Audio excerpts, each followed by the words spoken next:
Bug season.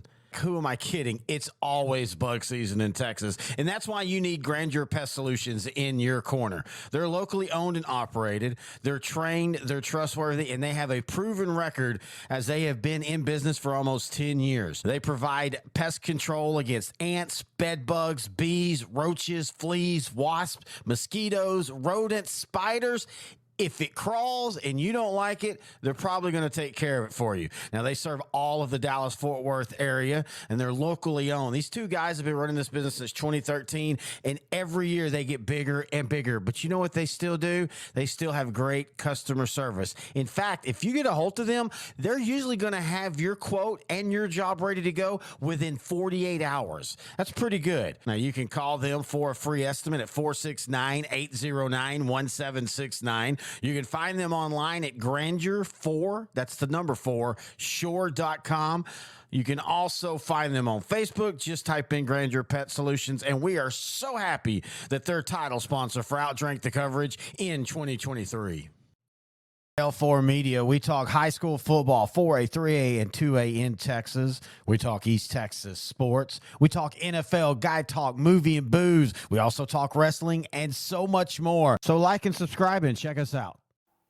The Cowboys are going to the Super Bowl. Isn't that how that works? You know, last week they lost. They were going to get the first round pick. Now, our first pick in the draft. Now we win. We're going back to the Super Bowl. Hello, everybody. Terry Bennett, intern Noe here. OutDrank the Coverage on L4 Media, brought to you by Grandeur Pest Solutions. Well, we're going to be talking a little Texas college football. That's the team and the state, and of course the Dallas Cowboys and the NFL.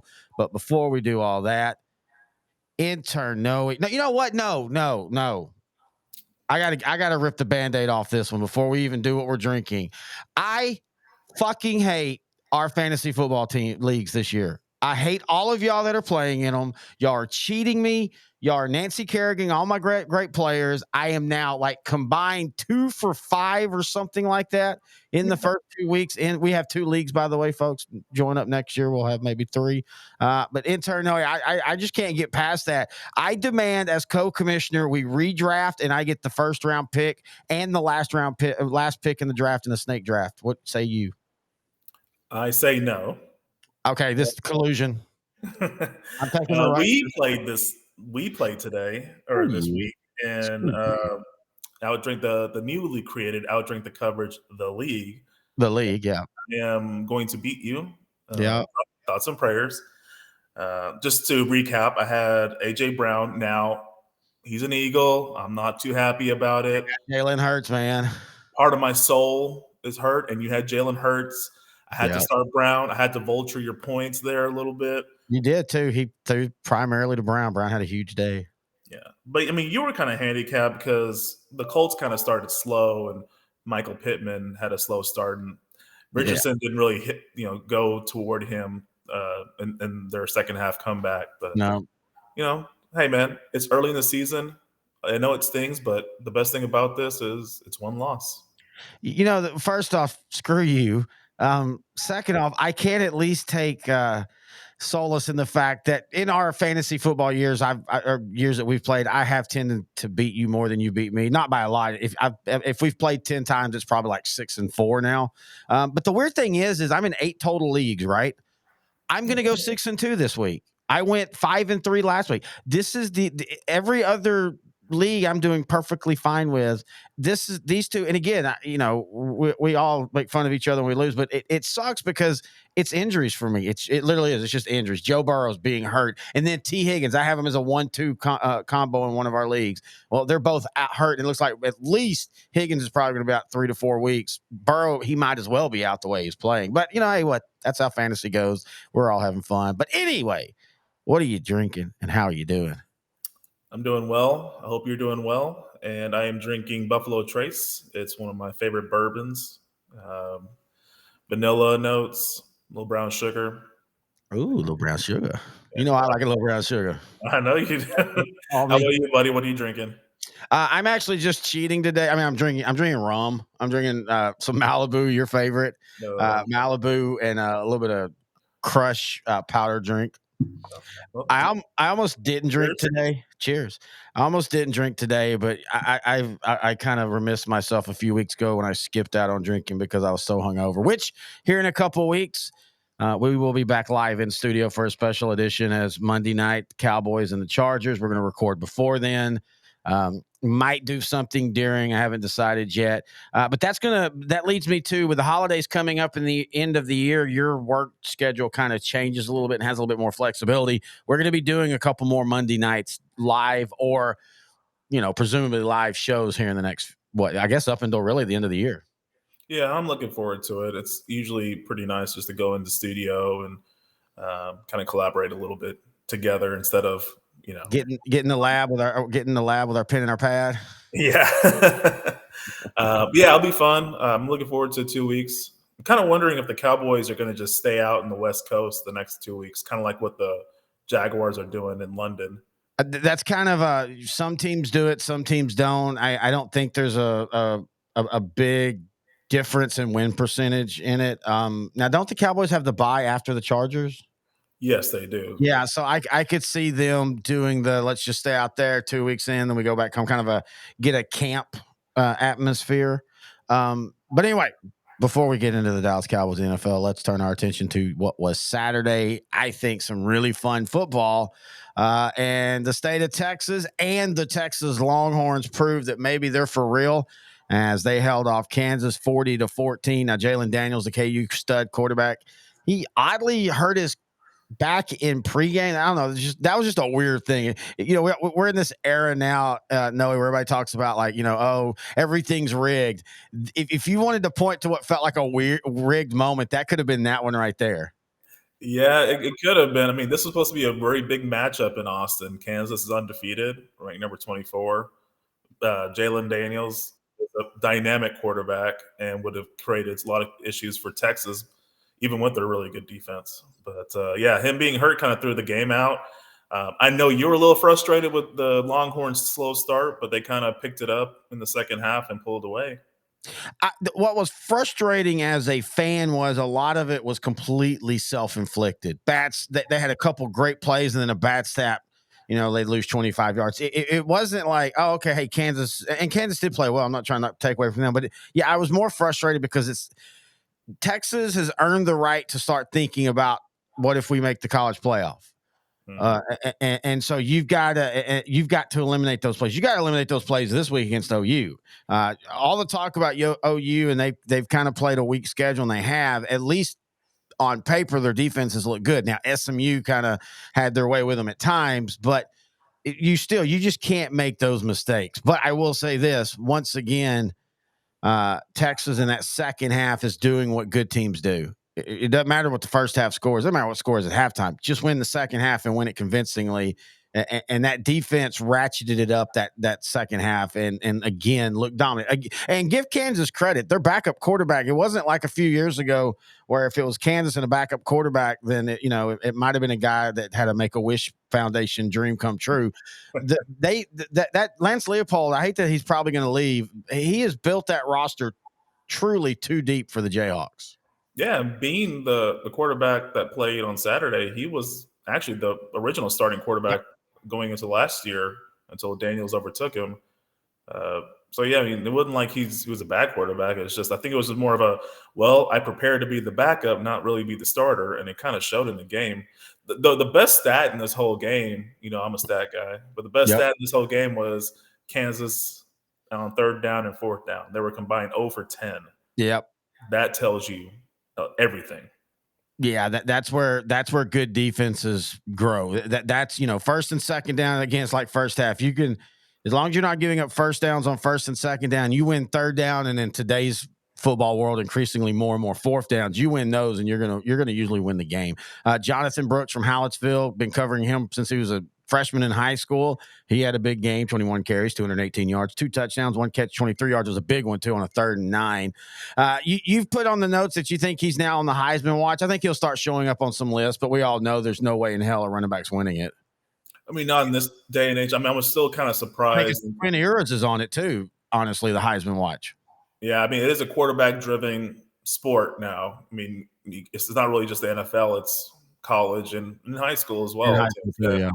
Uh, but yeah, Brooks. I mean, if he keeps having these 200-yard games, he's going to pop up in there. I mean, COVID year 2020, Devontae Smith, wide receiver from Yeah. Alabama, was a shock to most people. But it was 2020, so a lot of things were going to be off. And I think Brooks deserves it. I mean, Brooks is, I can't think of the guy who took over. I think it's CJ Baxter. Guy, as a Texas guy, a guy I hadn't even really heard of. And you'll have those slip on you on the roster sometimes. And I remember talking with co-host Grant of Sideline to Sideline on our high school show. And we were driving to one of the games, and we were just like, man, at what point do you stop not giving the ball to Jonathan Brooks? Why are you splitting carries when running back A is perfectly fine, but then when running back B is in, you can see the complete difference in how everybody blocks and stuff. And I think you saw that this week. Going forward, Jonathan Brooks is probably going to get 20 to 30 carries a game. It kind of sucks. I'll be out of town. I'm not sure if I'll be able to watch this game next weekend, but I mean, Oklahoma, they have a Heisman Trophy candidate in Dylan Gabriel. UT has a candidate, well, candidates, plural, and they both have great defenses. So I'm not sure what's going to happen in this game. Usually big games like this where they're both undefeated, it's going to be a turnover-filled first half, and then they settle in, and it'll be like a 20-something to 23 to 20 game at the end. I'm really excited about this game. Hopefully I'll be able to watch it at some point. Well, let's try something a little different on this show on the college. Let's go ahead and talk the Oklahoma game, and then we'll just go ahead and give our thoughts on the Texas-Oklahoma game. Oklahoma beat Iowa State 50-20. Oklahoma's now is 12th in the AP poll. They pulled away in that second half. That defense, once again, only allowing 82 yards in the first half and then 5 in the second half. Wait, 5 first downs in the second half, 82 yards in the second half and 5 first downs in the second half. I messaged you after the first quarter and said, wow, we literally had just talked about the defenses for Iowa State and OU in the last week, and it was like a 30-something 20 after 5 minutes into the second quarter. But Oklahoma made the adjustments, and their defense, again, it's not playing the toughest offenses, but their defenses still look good. Yeah, I mean, it's hard for me to make that comparison to the early to mid 2000s Oklahoma teams where they were really defensive heavy, but it's starting to make me remember those years just because, the last few years, especially with Lincoln Riley, it was just offensive heavy, just bringing in a transfer quarterback and they'll be in the Heisman race. Baker with Jalen Hurts, Kyler Murray. They just had their plethora of quarterbacks coming in, and they were winning 11, 12 games, but they really didn't have a defense to back it up. Now they kind of do, and I'm kind of curious to see how they handle UT's offense next week.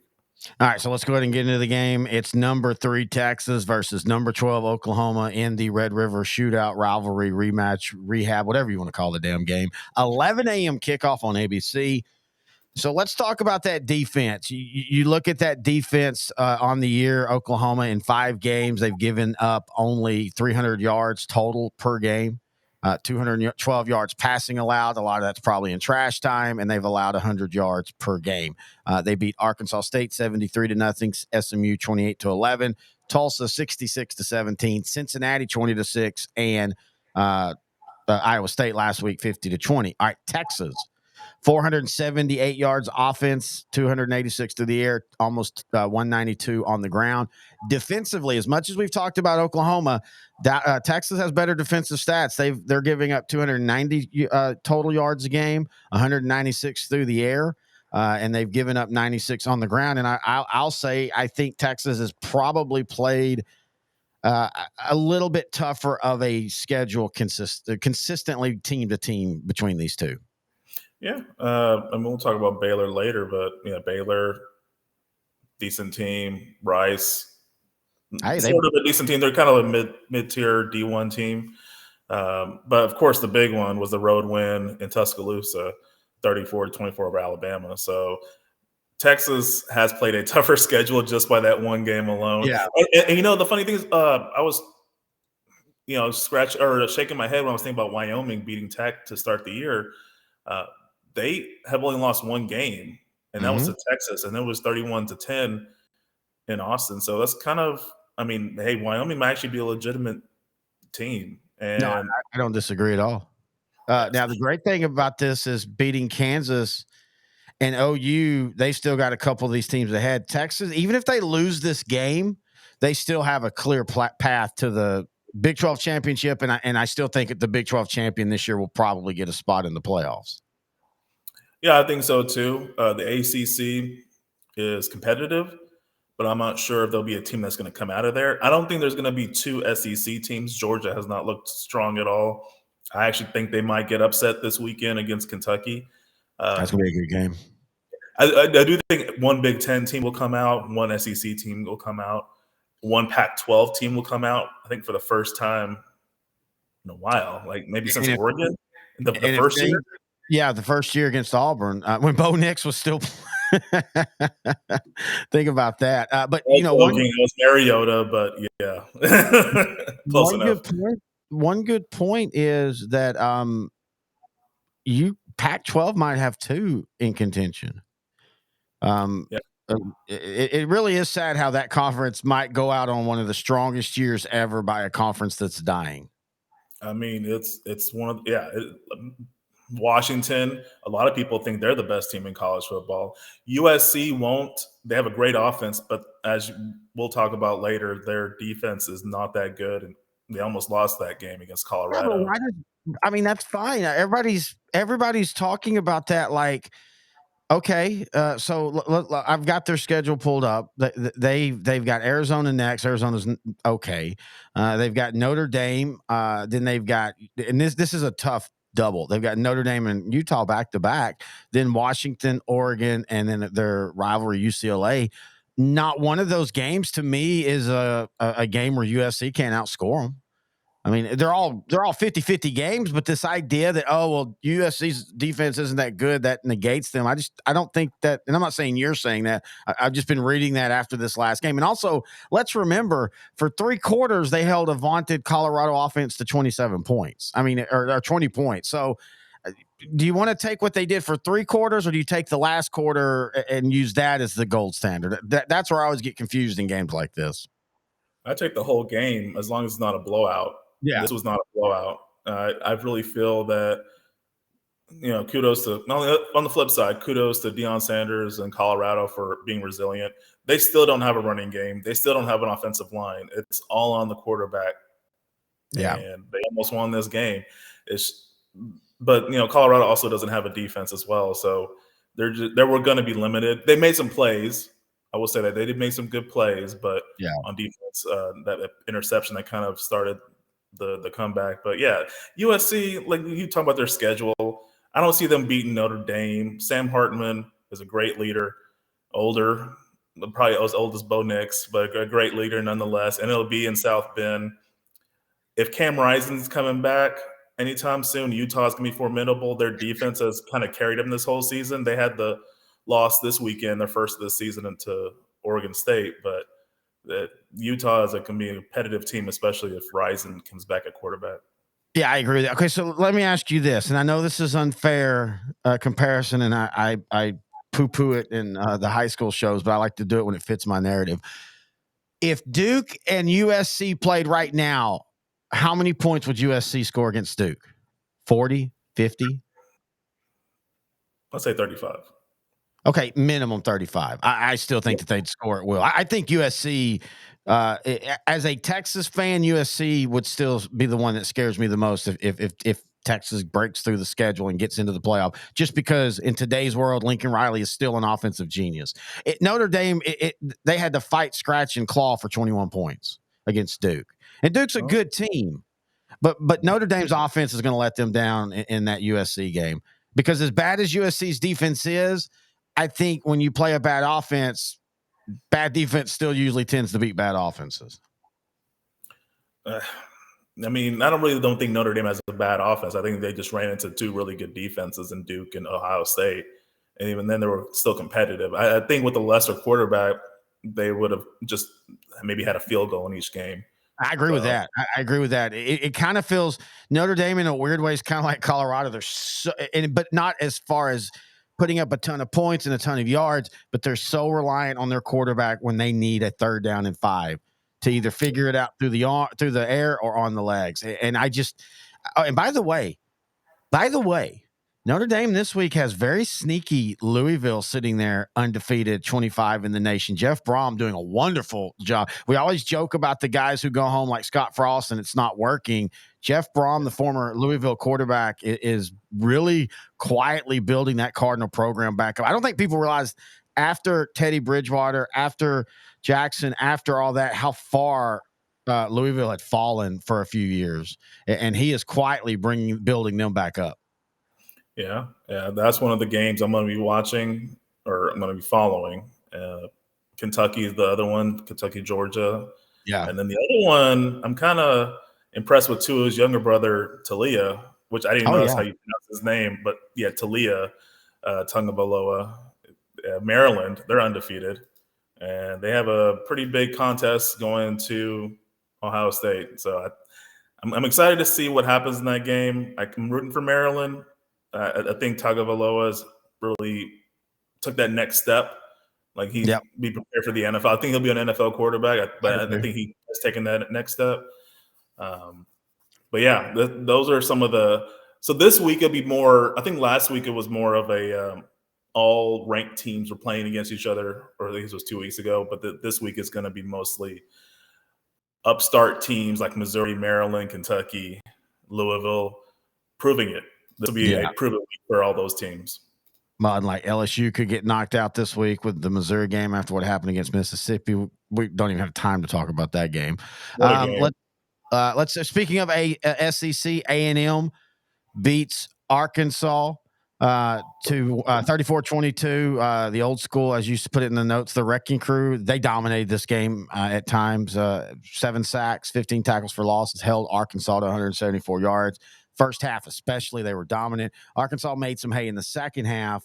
But it was just weird because you and I just were talking last week about, we were curious about how, where's Pittman at, Sam Pittman, head coach, in his journey as the head coach of Arkansas. He's made some comments like, I don't want to do this long. I just kind of want to keep the program going and hand it off. And then you look at how KJ Jefferson, that offense struggled. Arkansas is an enigma right now, but so is A&M. Mm-hmm. Yeah, they're still getting yardage on offense, but they had to rely on, non-offensive touchdowns to win this game. So I'm a little worried. They have a big game. They're another team that, Jimbo Fisher has a big test. He's already beaten Alabama once, but this is going to be another one. So, Alabama goes to College Station this weekend, and they play A&M. I think it's in College Station. Yeah. And Fisher's on the hot seat. I mean, he's going to have to prove it this year. They already have one loss, but they're kind of impressive. They're they lost Wigman last week for the season, and Max Johnson's in at quarterback. This would be a big test for him. Luckily for him, it'll be at home. Alabama's starting to seem to figure out what they need to do on offense. They're going to be more defensive and run heavy, like the old early 2010s Alabama. So we'll see what happens. But yeah, Fisher needs to prove it. Petrino is going to have another big day as offensive coordinator. I'm excited to see what happens in that game too. Yeah, I think that, it's interesting. I think for A&M, what they also have to do is, if they do pull off that upset again, make it actually count finally. I think that's the big issue with the other two upsets of A&M in the last 15 years, of course, the Johnny Manziel game, and then a couple of years ago. You've got to make them count after that, and that's where they've struggled. And I know A&M that first year ended up in the Cotton Bowl, but at the end of the day, if you're not in the playoff, what's it matter? I mean, it's cool to in the bowl, you want to win your bowl, and it gives you extra practices, but I'm talking about it's the legacy of your program.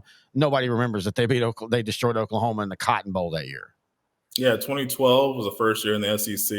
They lost 2 close, ugly home games, and that was it. So, yeah, like going to your point, whenever they beat Alabama, it doesn't really mean anything. That A&M team, had they just split one of those 2 losses, they could have been contending for the championship that season. And then you fast forward to 2020, I was going to say, or if they had just stayed in the Big 12, they'd have walked right into the playoffs. it was – yeah. That's the big Aggie curse right there. The Aggies do something which I always understood. I got it. Go to the SEC. But it's like you pick the worst possible time because you literally took yourself out of it. Because nobody in that Big 12 in 2012 beats that A&M team. That was a year where the SEC was 3 steps ahead, better than anybody else in the Big 12. Manziel to Mike Evans was a great combo that season. They had a really dominant offense, and they had a little swagger to them. In 2020, they only lost one game. It was COVID year, but they lost to Alabama, who ended up winning the championship. It's just and they had a big expectations going into 2021, and they kind of pooped the bed, so to speak. So they still have a chance this year. I think there's a lot of good teams in the country, so they do need to run the table for sure. As it is the SEC. But yeah, I don't really think that if they don't win, Fisher probably is going to have to talk with A&M, and A&M's probably going to be like, "Oh yeah, we want to buy you out, and we need something else," and it's not you. I agree, but it is such a big amount of money that even if it, Texas and A&M right now are valued as the richest schools. We're not athletic departments. We're not talking about the people who actually do the buyouts. That's the big money donors, and both schools are completely loaded with that. But even at Texas, if they were having to pay off another $80 million and then go find another coach that you're going to have to offer at least $25 million to, that's tough, man. I think they're almost. I think he's actually in a better shape than people realize this year, because I still think A&M is making excuses to keep, because every year you keep him, you take a big chunk of that money off. Take a big chunk of that money off. But anyway, we'll talk about that in the offseason. All right, let's finish up with some Big 12 from last week. Hey, West Virginia, man, they're not pretty. They're not doing great things, but they're doing just enough in each game as they get another big win as they beat TCU 24-21. Defense reigned again in the second half for West Virginia, but their injuries are starting to pile up, Noe. Yeah. Two guys, Aubrey Burks, their safety. He had neck issues. They took him to the hospital, but he was able to walk, and he feels, his extremities and all that. So he was able to walk out of the hospital. He was fine. The other key injury is their linebacker, Trey Lathan. He had a leg injury. He had surgery. I think he's still in Fort Worth as of today, but things might have changed. Hopefully, they'll both recover 100%. But, having said that, they kind of rallied around that. Neil Brown, the head coach, he's kind of in his make-or-break year as well, like with Jimbo Fisher. And, they're 4-1 now. And they rallied around the injuries. They shut out TCU in Fort Worth for the second half. It was just a great comeback. They were down, and I have no idea how they're 4-1. They're not playing that great. It's a little bit of luck. Think about the Texas Tech win. Yeah. Tech quarterback Tyler Shook got hurt, and he's out for the year, and that kind of led to Tech losing that game. So there's a little bit of luck, but hey, every team has luck. I keep this is just how it is with me in the Big 12 this year, because you're not, because of the size of the conference, not everybody's playing everybody. Mm-hmm. And I keep looking, going, why are all these teams playing UCF? Oh, that's right, they're in the conference, because Texas, outside of BYU, Texas pretty much just got all the old schools again. The rest of and Houston, the rest of their schedules: Oklahoma, Houston, BYU, Kansas State, TCU, Iowa State, and Texas Tech. So outside of BYU, because Texas has played Houston enough in the non-con last 25 years, that schedule looks normal. So I keep forgetting that UCF is still in there. But West Virginia, they're 2-0 in the conference. That loss to Penn State wasn't a terrible loss. It was like 38-15. And now they're in Houston now, and this is where it's going to be tough for them. And it's always been tough for them inside this conference, Noe, is when you're having to go back to Texas from West Virginia. Yeah, it's not the NFL where you could just stay there for 2 weeks and to cut out your travel time. They have school. They got to fly back to Morgantown for that. You got to fly right back. That might be they could very well lose just because of jet lag, and they're just tired, or they'll start off the first half very slowish. But you know what? You brought up UCF, and they had their Big 12 home opener this weekend against Baylor. Yes. Given how Baylor has been playing this season, you'd think that'd be a great game to have as your homecoming, your home opener. And for most of this game, that's kind of how it started. UCF was up 35-7 on Baylor. Yeah. Typically that would be over. You abandon the running game. For Baylor, that's their asset.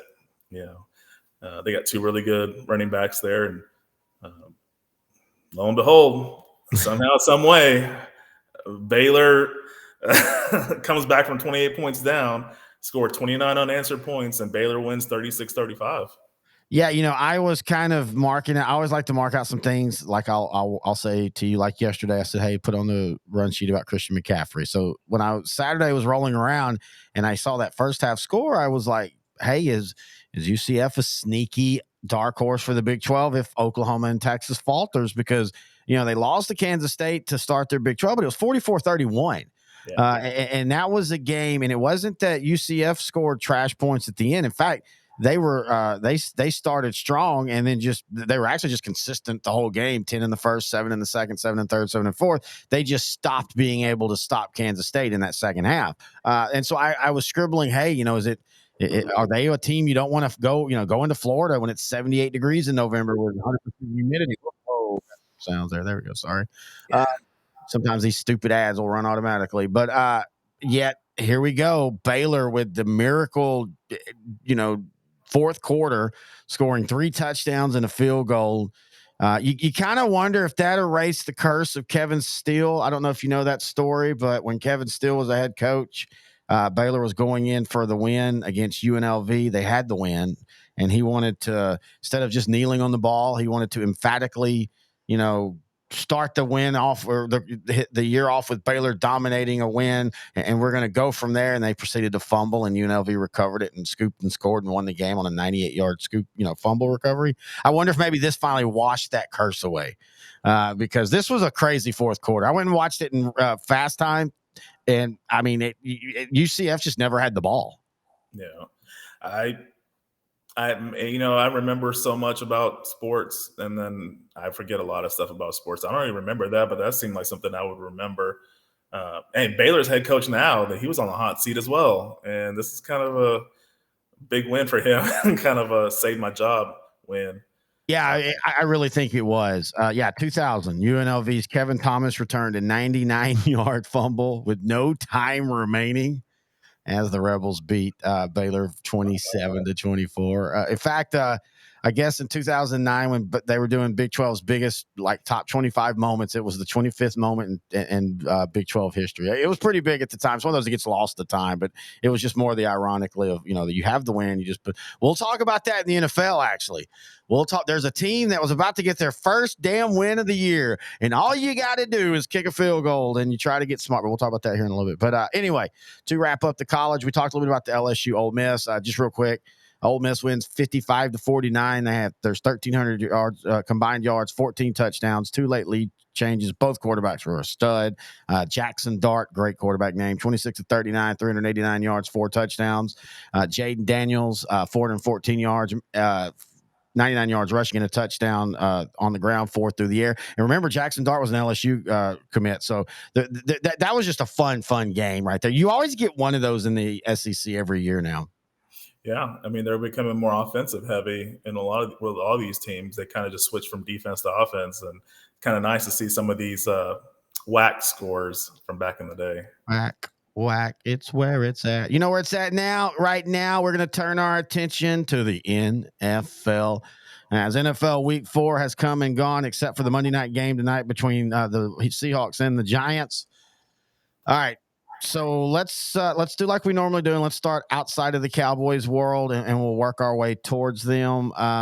The Bills with a statement win against the Dolphins, the team that scored 70 last week. But nobody was talking about, hey, the Bills absolutely dog snapped a Washington team that took Philadelphia to the mat this week. And you could make the case probably should have at least gone for 2 at the end and tried for the win.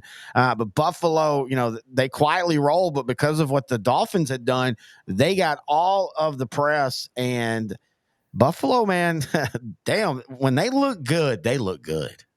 Yeah, they're the team that can actually match up with Miami speed-wise, but the only difference is Buffalo has a really good defense as of right now compared to Miami.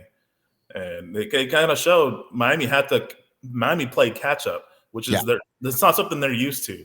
Usually a team with a great offense like that, they don't have to play catch-up, but Miami was intimidated by Buffalo's defense because they knew eventually Milano And unfortunately, Tre'Davious White probably going to be out for the year with a torn Achilles. Dude, that's big. I guess Achilles are the big injury this year. We always get one injury every year that kind of the whole league gets hit by, and it looks like it's going to be Achilles in it. But let's not.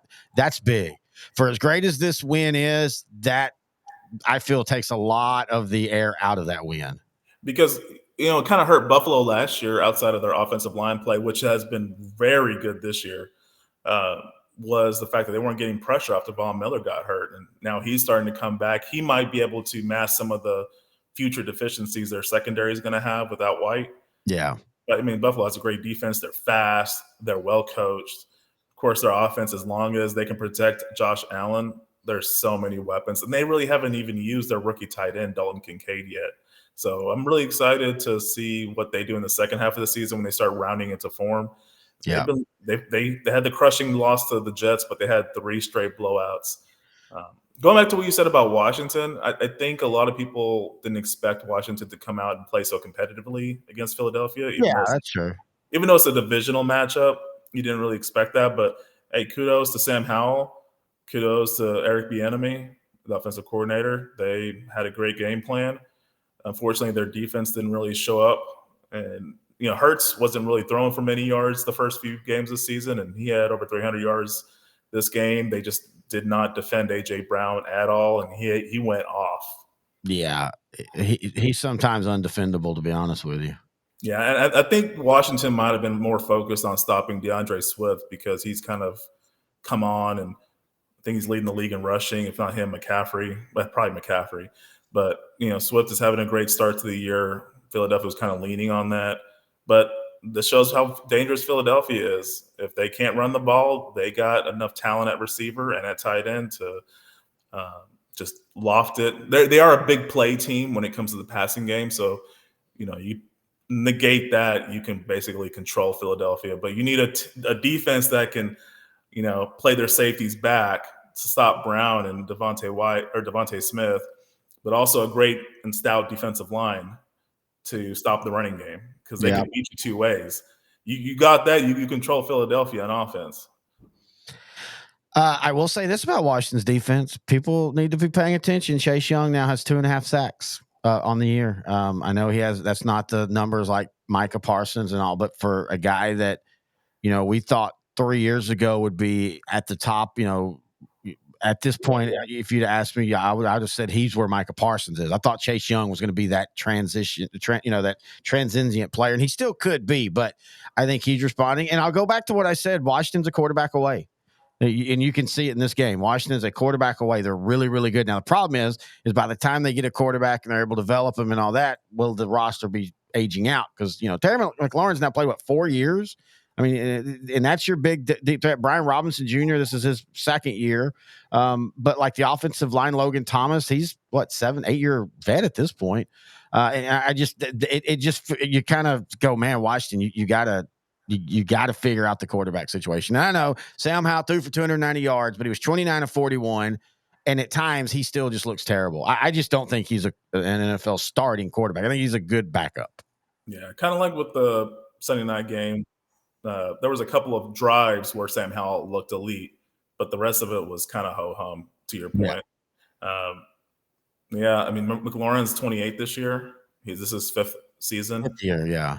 So, he's definitely in the final. Well, he has a couple more elite years before decay starts. So, I mean, we'll see what Washington does. I think if they don't make the playoffs, they're going to definitely look at or if Sam Howell doesn't have an incredible second half, I think they'll start thinking about what they got to do in that position going forward.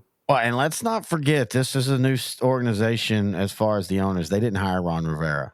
Mm-hmm. And just like with a GM, if the owners come in and none of their guys are in control, they're going to probably want to put their guys in control at one point. And so Ron Rivera, I think Ron Rivera, it's weird. I think in one aspect, as a coach, he's done really good. He's brought Washington back to being relevant, but the lack of truly developing a quarterback just blows my mind because I mean, as close as I think they are this year, I legitimately think last year they could have won the division with a good quarterback. They were playing lights out defense, and they were not, but you would get them in like that Dallas game in Dallas last year where the bad quarterback Taylor Heineke, you could take the game away from them.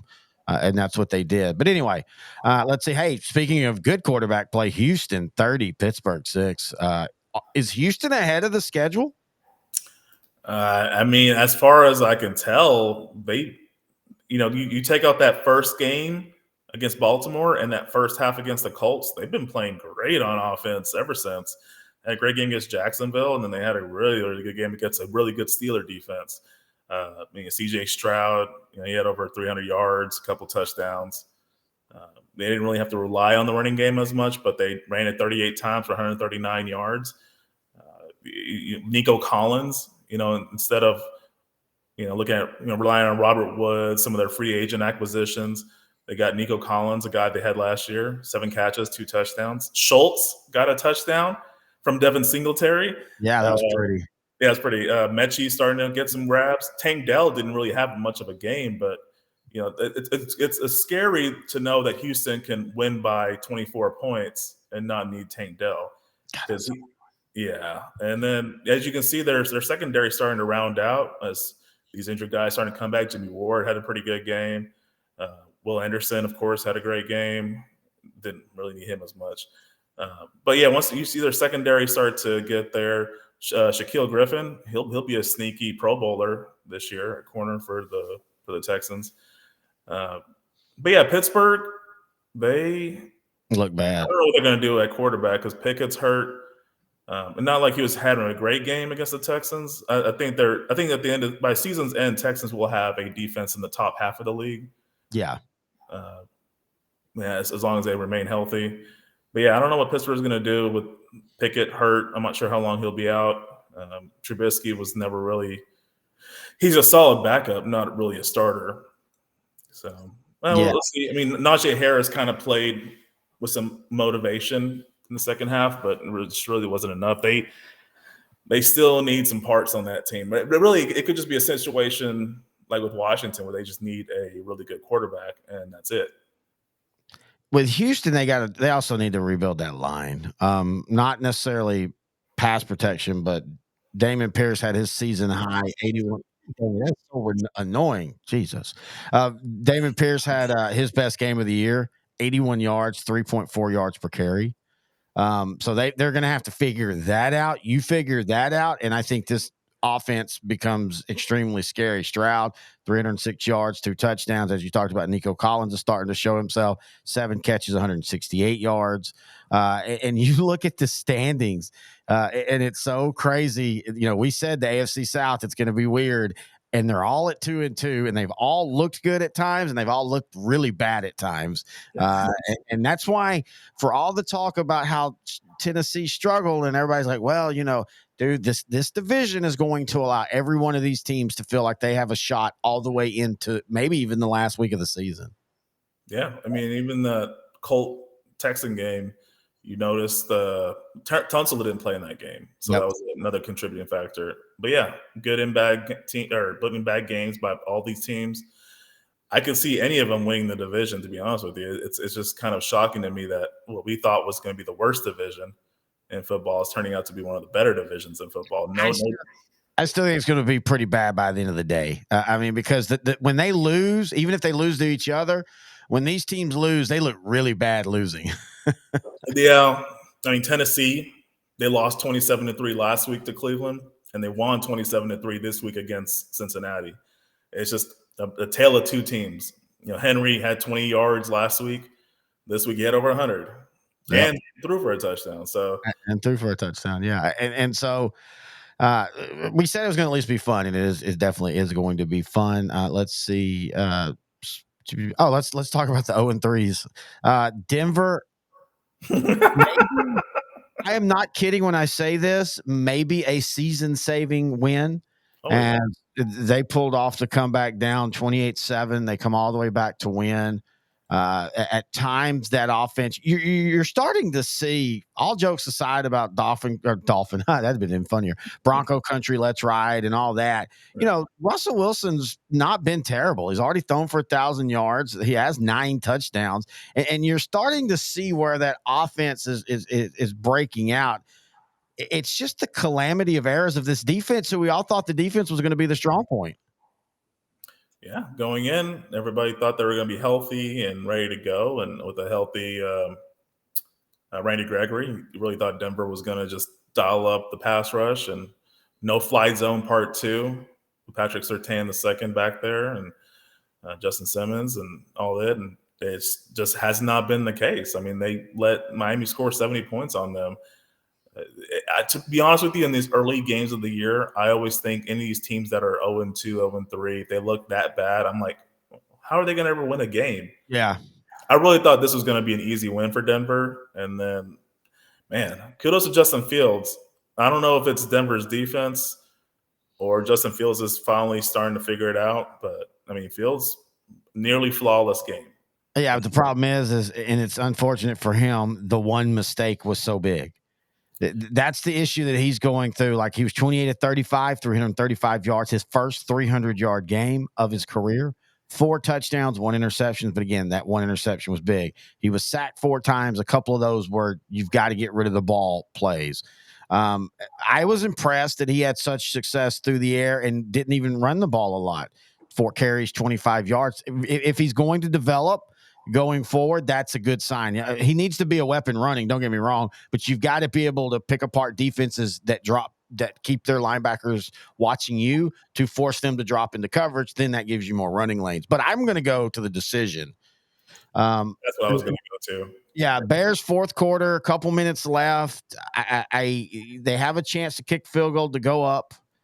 I get, and you've given up 17 points at this point in the fourth quarter, so you're definitely just like you're treading water, if not sinking, and you're looking for any kind of something to hold on to. And to give Fields credit, that was a really good drive to answer back. But 4th down and 1, kick the field goal, and I know you leave a lot of time in today's NFL, but you don't go for it. And if you're going to go for it with Justin Fields on a 4th and short, you don't just you've got to do something better than hand off to Khalil Herbert, who's up into this game not really done anything this year. Yeah, he really hasn't. And today he had over 100 yards. He's great today, but still, you've got Justin Fields. I mean, that's when you use your guy that runs. Somebody was talking about it in college. I was getting ready for the show, and they talked about in college the 4th down conversions have dropped a little this year. Last year it was 69%. This year it's 63%. That doesn't sound like a lot, but 7%, 6% is a pretty big drop. Or however you want to call that. But the thing he said though is he doesn't feel that it's bad decisions going for it. It's that these coaches are overthinking it on what play to run. And I'm 100% a believer. Justin Fields, it's a bootleg all day long. You get him one-on-one with 90% of linebackers, safeties in the NFL, he should win that battle. You just do that, and then maybe I understand going for it. But to go for it with that play, you knew right then, they just lost. Yeah, I mean, Fields is fast enough and big enough to get that 1 yard. And if not, just have Cole Kmet go out there, who had a really good game. Just have him go out there as a second option. Yeah, run pass option. Yeah. RPO, yeah. So, yeah, it was a bad loss. Great offensive performances from their, Herbert and DJ. It was a great game too. It was a fun game. It goes back to what you and I always, my old man moment is that we're too worried about who wins champions in today's era. Everything's all about if you don't win a champion, you're trash. You're not worth it. This was a battle between 2-0-3 teams, and it was just a legitimately fun game to watch as a third party. Oh, it really was. I mean, I'm just glad it wasn't the Cowboys in this game. I'd have been on pins and needles. But, either way, if you're the Cowboys in this game, you'd still feel bad. If you won, great, but you still looked shitty for 3.5 quarters. Or if you lost, well, damn it, you look great for 3.5 quarters and you still found a way to get. Let's stop. Why do we do this to ourselves? We are so scarred. We put Dallas in positions that they aren't even in just to feel the pain of it. But yeah, so that just shows you where These two programs are. I am more surprised with Denver being bad defensively. Yeah. Because I think their offense, on the season, they lost to the Raiders 17-16. Again, first game, weird things. They scored 33 against the Commanders. They scored 20 against the Dolphins. Again, that's a 70-20. That game's, and then they scored 31. So their offense is fine. It's their defense. And the thing is it's not like they had a lot of changes. Again, they literally came in as, hey, this is one of the better defenses in the league. Yeah, I mean, they were a top 10 defense. A lot of people credited them with keeping them in those games last season. Yeah. But, this year they're scoring more on offense. They're playing much better on offense. Their defense is just bending over and falling flat. Yep. And you just have to wonder, is that, Sean Payton, Saints defense increasingly got worse as his career was there to the point where they were scoring with anybody, but they couldn't stop anybody. Then as last year, a young defense was starting to form, and now we still kind of see New Orleans, even though they lost Marcus Davenport to Minnesota, you see where they still have a really good defense. For Denver, I don't know, maybe they just have to go in a shootout mode the rest of the season. And the thing is they've got the Jets this week. And then we talked about this last week. If they won this game, you win next week. You're 2-4 or 2-3, and yeah, you've got the Chiefs, the Packers, the Chiefs. You win the Packers, even if you lose to the Chiefs, you're coming out of that 3-4, and you're legitimately back in it as far as a chance to be in the playoff race. Yeah, Sean Payton is a veteran coach. He needs to relay that point to the team. Hey, look, the season's not over. We can always start fresh. Even the 85 Bears. They were, of course, 15-1, but their defense was not that good the first few games of the year. They took a while to round out. When once they did, they were lights out. So there's still hope that this defense could probably turn it around before season's end.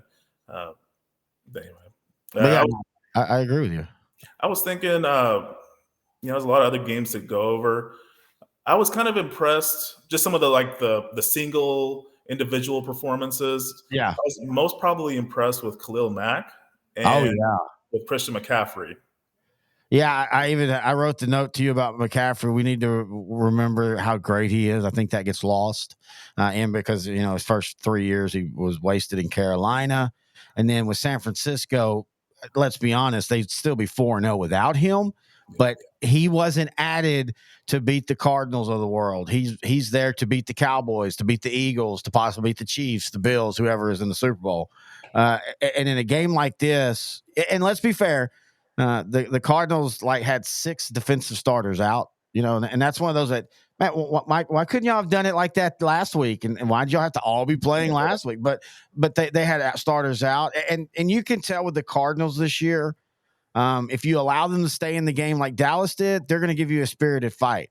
If you can wear them down early, it's really hard for them to answer back. And that's what San Francisco did. San Francisco just went out and kind of did what Dallas did to New England, but with better offense, just went out and just didn't allow the Cardinals to ever feel like they were in the game. Well, kudos to Gannon, though, because they did get it to 21-16 at one point. But it still felt like they were in the game. If I did, at least. Yeah, it was 21-16. It still looked like it was a 2-score game because you knew San Francisco was going to respond back. The scariest thing about the 49ers right now is they don't really need to rely on any one player anymore. Their Swiss Army knife, Deebo Samuel, he wasn't even really playing. He was just more of a blocker in this game. I know because I had him in some fantasy leagues, and I suffered because of it. But yeah, they just know how to game plan depending on what the defense shows them. So 1 week it'll be Brandon Ayuk, like in week 1. Another it'll be that Thursday night game against the Giants in week 2 or 3. Week 3, where Deebo Samuel goes off. And then on Sunday, it was Christian McCaffrey with 4 touchdowns at over 100 yards rushing. He was just there. They really didn't need to do anything else outside of just hand him the ball. Yeah. All right. So you wanted to bring up Khalil Mack. Mack does this. Mack has done this his whole career, and you kind of wonder if maybe sometimes his one games kind of prop up his season. Because he went from having no sacks to 6 sacks. Now he's on pace to get like 12 sacks, and that's a good where he's at in his career. That's a good stat. But a couple of years ago he did that. I can't remember if it was against Green Bay But I just remember when he was still a Bear, he did the same thing. He had like 4 or 5 sacks. His very first game was a Sunday night game in 2018 against the Packers. And he had like 4 sacks or something like that. I think he had a TD too. It was crazy. It was the craziest first half. The Packers ended up coming back and winning, but the Bears ended up winning the division that year. And he was Defensive Player of the Year, if I'm not mistaken. So, just that's just kind of it's cool. I like it. I love sack records. We've talked about it. Both of us, our favorite players tend to be edge rushers. I think it's cool, but I think again that's a little bit of fool's gold for San Diego going forward. Just like this game was. I mean, I know you're at home is not really at home, but you can't beat a Raider team that's starting a rookie quarterback by better than 7 points. It just, I don't know. The Chargers just, even when they win, they look better in their losses most of the time than they do in their wins, oddly enough. Anytime they play the Chiefs in Kansas City and it's like a 3-score game and they look, fantastic going up and down the field and then they barely lose, I'm like, okay, that's the team that could compete for a Super Bowl. Exactly. And then they let the Raiders defense look good, which is very hard to do right now. I don't even know if I want to talk about Chandler Jones or not, but just even with him in the lineup or not in the lineup, it doesn't matter. The Raiders are still a few years away from having a legitimately good defense. I mean, they're once again every 5 years they're in a teardown. That's the only way they can go. Yeah. You don't. And Chandler Jones was arrested once again. He's obviously has we all do it. We can say we don't. You immediately go CTE, but he's just. Mentally, he's collapsed over the last 9 to 12 months. He was arrested for, I think, stalking or talking to somebody who on restraint or something like that. But he had been, for the week before, it had been kind of what's going on with Chandler Jones, some of the things he's been saying on social medias and stuff. We just hope he gets better. I mean, football aside, just, again, this is what this sport, we got to come to terms with on what this sport can do to people. Now going back into football, Justin Herbert breaks a finger on his left hand. He'll be fine. But again, let me ask you this, and we'll end the non-Cowboys segment with this because the Cowboys are going to be playing the Chargers next week or after, next Monday night when you'll be here in studio, the 16th. When you look at Justin Herbert, what do you think of as a pro NFL, his NFL career? What do you think of with him? Hasn't reached his full potential yet. But is that his fault? Is he? Because I kind of feel like he's not getting the blame, which is, again, I think a lot of it's because he's not the quarterback of the Cowboys and he was such a high pick. But he is starting to kind of have a Tony Romo style career where you just feel like he's dragging teams that are 7-10 and putting them in playoff contention. But then in the games when you really, really, really, really need him, he doesn't disappear, but he doesn't perform that great. I was mostly impressed with his rookie year in 2020. Yeah. And that's when I thought that he didn't really have much talent around him and he was just slinging it around and making players look good that really weren't that good. Now he has a healthy Keenan Allen. I know Mike Williams is out, but they drafted Quentin Johnson. They got Josh Palmer. They're committed to running the ball, so that will protect him some. And I'm just not understanding. You paid this guy all this money. He has a prototypical quarterback build, a cannon of an arm, plays indoors, so that won't affect his throwing. Yeah, I just don't see. They have a lot of talent on that team. To me, it's more coaching. I don't really know if Brandon Staley is the long-term solution. And I will say this about Staley and the coaching. It's not the Monday through Friday. They always seem to, and all the jokes aside about Kellen Moore, he's got he's a good offensive coordinator. There's no doubt about that. There's things I would love for him to adjust in certain things just pertaining to what he did with the Cowboy personnel. But the guy's going to be coaching for a long time. He'll eventually be a head coach. He might even eventually end up being a head coach of the Chargers. But Monday to Friday, their coaching seems to be great. It's simply the in-game decisions that Staley, and I'm going to say, and his staff makes, because we all want to blame head coaches, but he's got people in his ear that he trusts, and they're telling him stuff. So I think it's the game day stuff. It could very well possibly be. I mean, in this game, you have to respect Max Crosby, but until they have a legitimate second pass rusher, teams should just double team him and just leave him there because the Raiders don't really have a second guy yet. Tyree Wilson's I think is still out. Oh no, he actually played in this game, but I mean he had one tackle.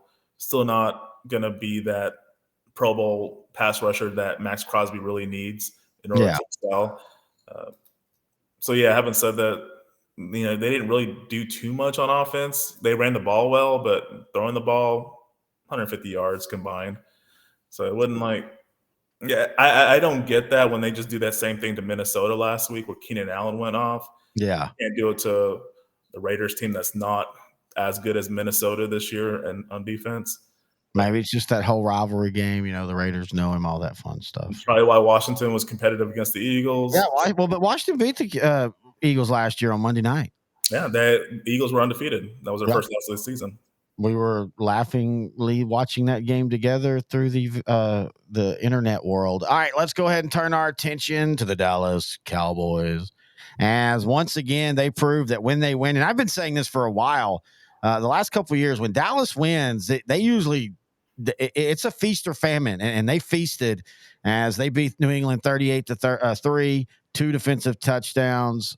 This was the worst loss in Bill Belichick's career as a head coach. That blows my mind. It was also the worst halftime deficit he'd ever been in his career.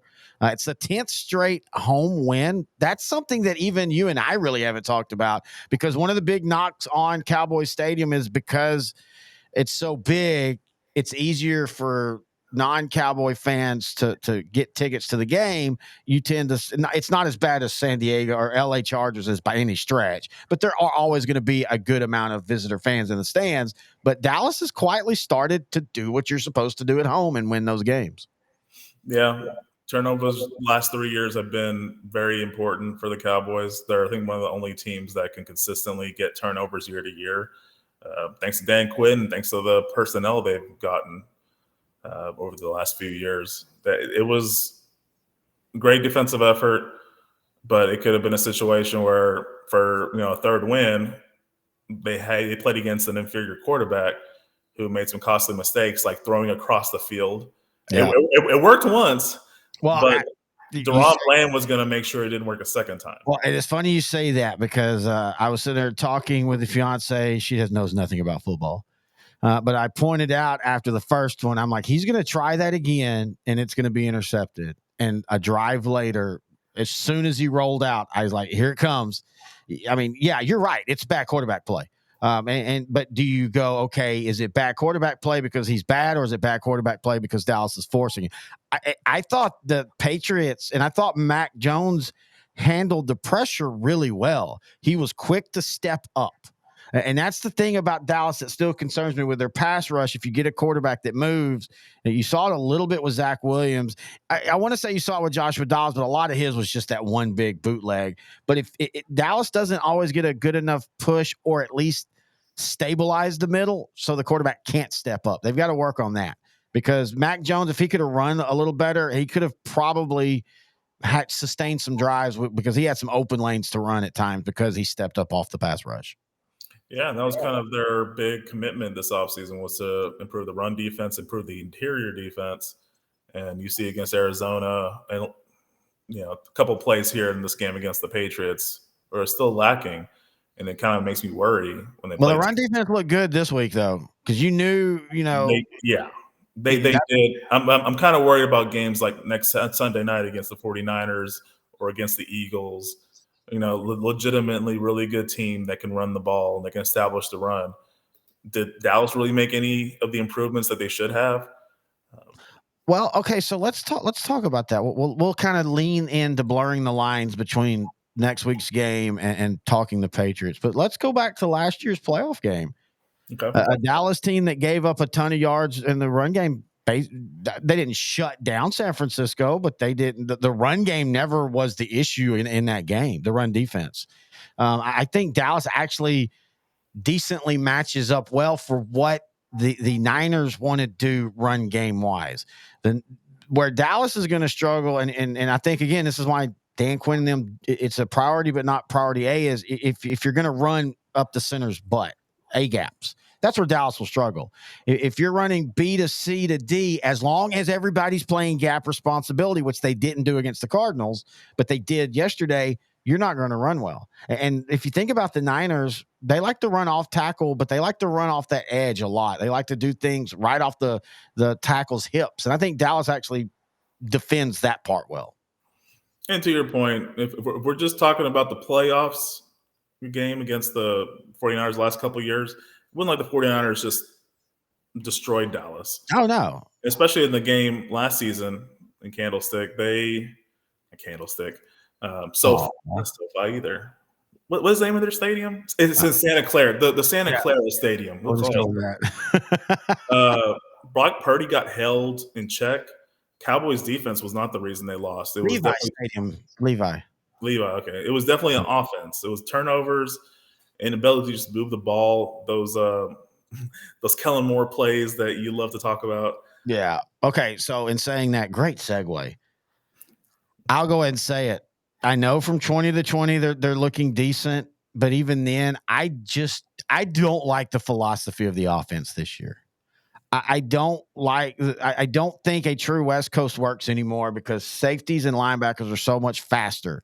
The West Coast worked because you were putting guys that can run after the catch in spaces to where you were matched, like you're running a slant to Jerry Rice. I'm just going to use an example. You're running a slant to Jerry Rice. He's going to be able to break the safeties tackle and outrun the linebackers. You can't do that anymore. Linebackers and safeties are all the same size now. Look at Micah Parsons. That was the thing everybody talked about his rookie year, and it still remains true. You could play him out at safety, and he plays defensive end. So the West Coast it's not able to do the catch and run. This offense is just so stagnant, and it gets really stagnant in the red zone. And it gets really conservative in the red zone. We got to stop just throwing to tight ends in the red zone. We got to start throwing to the damn wide receivers. Yeah, CeeDee Lamb caught the first touchdown for a wide receiver for the Cowboys this year. Outside the 22. Yeah. Most of the season, especially in their wins, they've won because of defensive turnovers. Yeah. They kind of just play more of a vanilla offense at this point. I'm actually surprised Dallas got any production from the tight end position at all. I was looking at that one first drop by Schoonmaker or Ferguson. I can't remember which one, but you could tell it would have been a touchdown had he just looked at the ball. Yeah. But in the slow motion, you could see him. The ball was hitting his fingertips, and then he started looking away from the ball. Yeah. He was worried about who was going to hit him or how he was going to fall. So, but having said that, I mean, Jake had a good game. Jake Ferguson, 7 catches, 73 yards. That's a little better, but I still It was Schoonmaker. I remember it was the opening drive or one of the early drives, and Dak threw a beautiful ball to him in the end zone. And he just dropped it.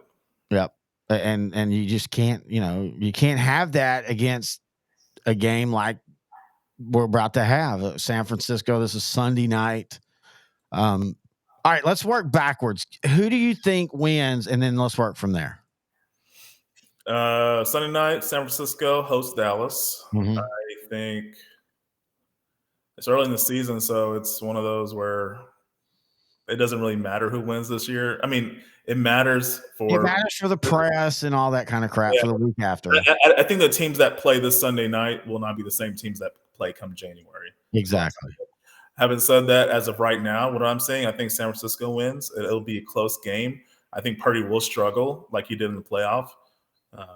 I think Dallas will somehow figure out a way to control the running game. I think what will kill Dallas will be a couple of big plays in the passing game, kind of what happened in the playoff game. Now, having said that, I think Dak's going to have a more turnover-free game. Yeah, in the playoffs, it'll be much more competitive in that regard. But I think it could be like a Jake Moody field goal with seconds left that ends up winning it for the 49ers. Maybe 20-17. I don't think it's going to be a high-scoring game. A perfect description of the game. I'm only going with Dallas, and this is, I know, a weird reason, but I'm only going with Dallas for one reason: is in today's NFL, 5-0 is really, really hard. And for all the talk about the start, start of the Niners, they have played the Steelers, the Rams, who I still say the Rams are better than what people think, the Giants, and the Cardinals. This is going to be the first time I think they truly get punched in the mouth, and not that they can't respond. Honestly, I'm just going.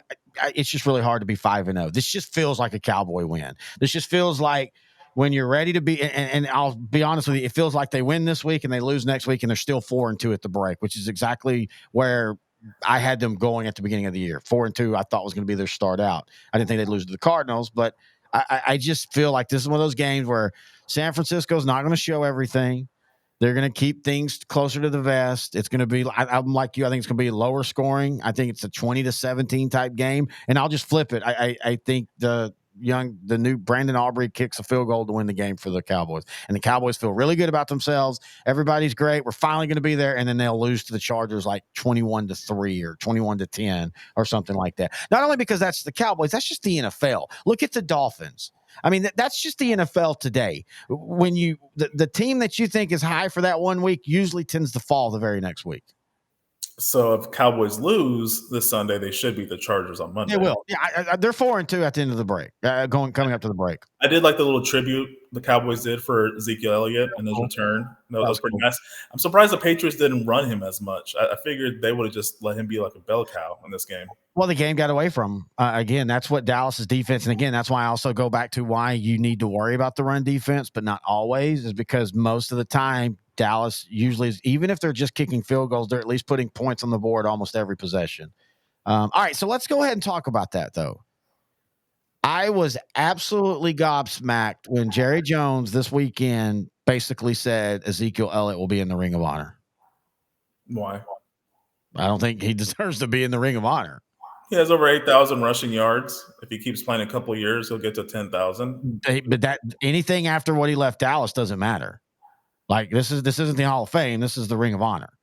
What did Zeke do? Led the league in rushing a couple of times. Have we fallen that far as an organization that the Ring of Honor, which used to be one of the most exclusive things to get into, like great players from Super Bowl teams will never touch the Ring of Honor, but we're willing to put in, and I love him, but DeMarcus Ware, we're going to put Jason Witten in, probably Tyron and Zach Martin, Tyron Smith and Zach Martin are going to be Hall of Famers. And then you're going to have Ezekiel. I just think that's Jones being Jones at that point. Well, maybe he just had enough Johnny Walker Blue Label. Sadly, it was like on Saturday morning when he said it, though. I just don't know. I mean, today's Monday morning, and never mind. Shut up. But it's just weird. And you bring up a good point. If 10,000 has always been the mythical line, and Ezekiel Elliott ends up with 10,000 in an era where running backs have been de-emphasized, how does he not make the Hall of Fame? And I don't think he will. I don't think he'll get to 10,000. I think that's obvious. I mean, he just ain't got the wheels. I know he had a decent game last week, but he just doesn't have the wheels anymore. I just don't think he has the ability to be the lead back enough to get 2,000 yards more or whatever. I think he needs like 1,800 yards. He'll have to go to a team that has really no talent except for him, and they're just going to run him the ball until they figure out their future. That's probably the only way he's going to get to 10,000. And nobody really does that anymore. Kind of like with Adrian Peterson that 1 year he was in Washington. Yeah. He got to 10,000 yards. They didn't really have much. They were just a slow team. They didn't have much talent around them, but they had Peterson, and he had a couple of great games, and that got him to 1,000 yards for the season. So he's at 8,400 yards right now. So 1,600 on the exact dot. 8,400 yards. So far this year, he has 138 carries. I don't see them de-emphasizing. They're going to be competitive enough at the bottom to still be, where they're going to be in enough games. I don't really see them doing that now. I was trying to look at his thing. I don't know. I think he's been an All-Pro. He's only been All-Pro one time. Was it 2016 or 2018? 2016. He led the league in 2016 and 2018. I'm actually surprised. Let me see. I'm trying to see if he was a second team All-Pro. While you're looking that up, I just wanted to say, man, I love the Arizona Cardinal uniforms. Oh my God! Yeah, let's go to the. Let me go back up. We'll go to the uniform games. You're right. I get people making fun, or not making fun of, but chastising the Zona's red uniforms. I still like them with the white helmet, but the all white. That just harkened back to the 80s and the late 70s St. Louis Cardinals where they wore all white all the time, and it looks really good.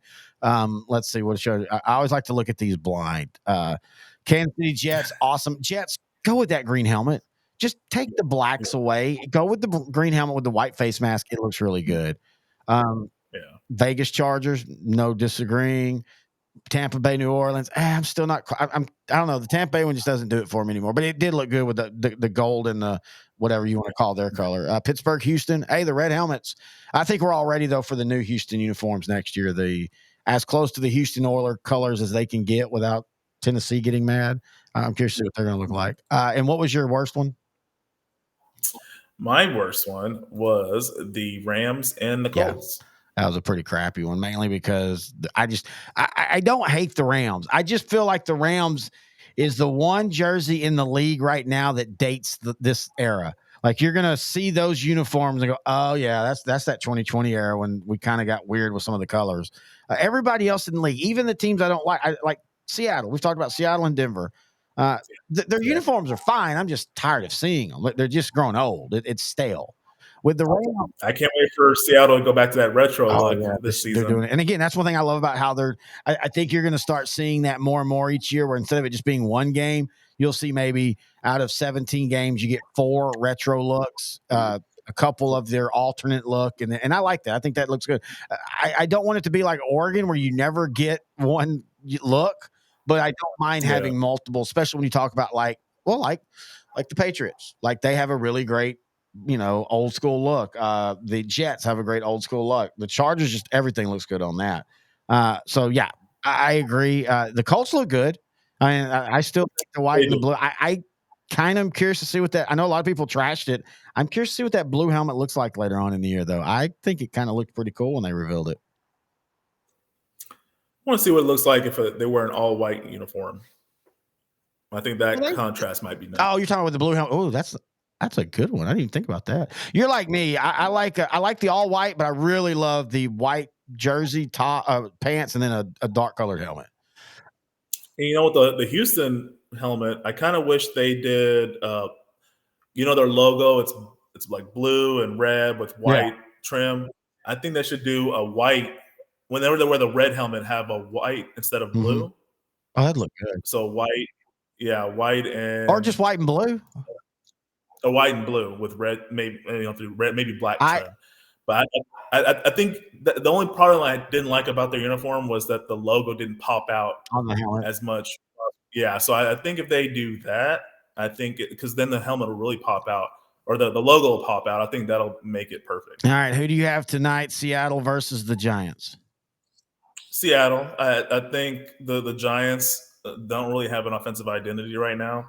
They kind of made the playoffs last year and skirted by with solid running game, healthy players, offensive linemen playing out of their minds, and Daniel Jones being safe with the ball. Yep. So is Jones even playing tonight? Like, I know he's not in the best shape. No, he's right playing. Now, Barkley might not play, and their left tackle is out.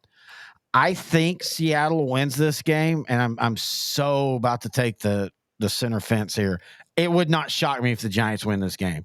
This is, again, going back to this is the NFL. Whenever you're ready to bury a team or anoint a team, they tend to the opposite happens. And Seattle, you and I have talked about it. I still think there's a little bit of fool's gold in Seattle's offense. I think they're an offense that are going to have games where they just look really, really good.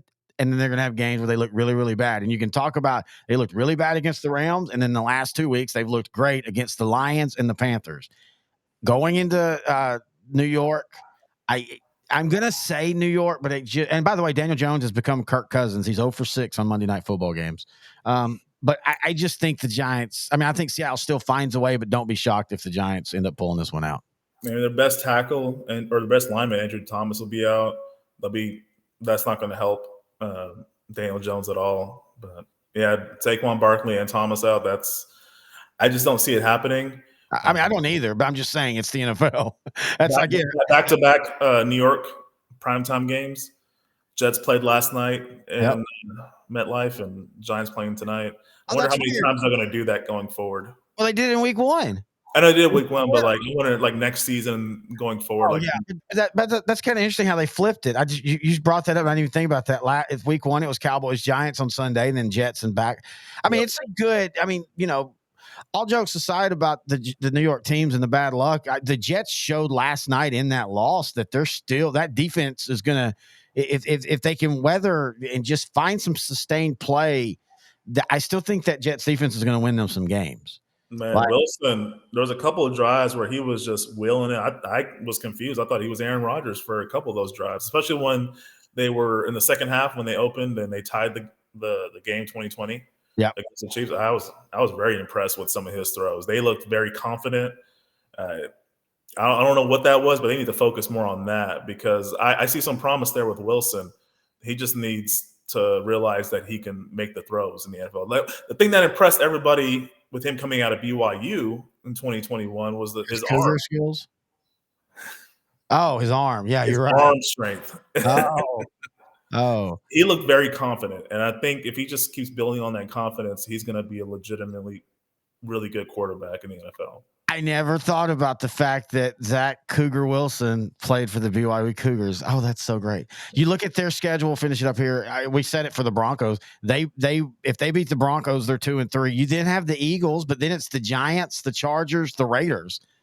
I mean, this Jets defense could easily win all 3 of those: Giants, Chargers, and Raiders. So if you beat the Broncos, you lose to the Eagles, you're 2-4, 3-4, 4. You're sitting right back there at 4-4, 5-4. And then maybe you start thinking about, hey, do we try to trade for a proven quarterback if Zach Wilson is still kind of treading water? Yeah, I mean, if Nathaniel Hackett is the good offensive coordinator Aaron Rodgers keeps saying he is, Good he'll be point. able to bring out that confidence in Zach Wilson because you see it. You saw it on 2 or 3 drives last night. And the Chiefs defense, they had Chris Jones, and they have Steve Spagnuolo as a defensive coordinator. It's not like they're a bad defense; they're halfway decent. It's just they are missing parts. They have Karlaftis and Jones at line. They have McDuffie in the secondary. So they have parts. It's just they're not an elite defense, but still, like Zach Wilson looks pretty good. Well, for 2 to 3 drives. The throw to Garrett Wilson against the Cowboys. He stood in the pocket as it's collapsing, and he finds the guy, and throws it, perfectly where Wilson can catch it in stride and score. You like you said, you see it with him. There's just something. It's just something missing on it. And again, it's going back to I was explaining to Jenny the difference between a good player and a great player, and it's consistency. A bad NFL player is still talented. It's just they can't go out every week and be consistent. A great player goes out every week and is consistent. If Wilson can do this for 5 to 6 drives instead of 1 to 2, exactly, that Jets team will be lights out. Yeah, they don't have to outscore people, but if they can get to 24, I think it's going to be really, really hard for teams to get past, and don't look at the Cowboy Jet game. Again, Dallas stuck with the run, and the Jets, their kind of weakness is kind of like Dallas. If you start gashing them, it takes away their pass rush and stuff, but still not enough teams are going to do that. Anyway, that's week 4 talk in the books. That means it's week 5. Noe? We hold up our drink in honor of my fantasy football teams because I think what I'm about to do in our 2 leagues is start emptying rosters. Whoa. Yeah, he outdrank it like in the first kickoff. You remember when we first started the shows back, we wanted to do it by quarters. We'll do first quarter and then second quarter. That was stupid crap. But my fantasy football, I think what I'm about to do is I'm about to start doing what you do. That's empty the roster. We're picking up rookies. O'Connell or whatever your name is from the Raiders, come on down. You're my new starting quarterback. Until then, he's intern Noe. I'm Terry Bennett, and this has been OutDrank the Coverage, brought to you by Grandeur Pest Solutions on L4 Media.